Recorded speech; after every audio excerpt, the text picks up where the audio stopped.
اب چونکہ اس معاملے میں بحث ہو گئی تھی خانہ کعبہ کی بھی، پھر اسی میں مقام ابراہیم کی بات آ گئی تھی، تو کچھ ذہنوں میں سوال پیدا ہوا کہ یہ جو حج کے مناسک میں صفا اور مروہ جو ہے یہ بھی تو آخر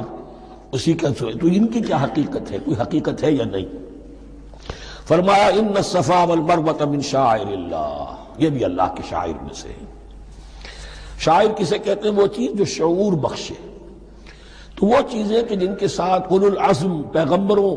یا اولو العزم انسانوں، اولو العزم اولیاء اللہ کے کچھ حالات و واقعات کا کوئی ذہنی سلسلہ قائم ہوتا ہو، وہ گویا کہ شعور دلانے والے ہوتے ہیں، یاد دلانے والے ہوتے ہیں، اللہ تعالیٰ کی طرف ذہن کو لے جانے والے ہوتے ہیں، اس اعتبار سے شاعر۔ ان الصفا والمروہ من شعائر اللہ فمن حج البیت او اعتمر فلا جناح علیہ ان یطوف بہما، تو جو کوئی بھی ہمارے گھر کا حج کرے، بیت اللہ کا حج کرے یا عمرہ کرے، اعتمر، فلا جناح علیہ، تو کوئی حرج نہیں ہے اس پر، ان یطوف بہما، کہ ان دونوں کا بھی طواف کرے،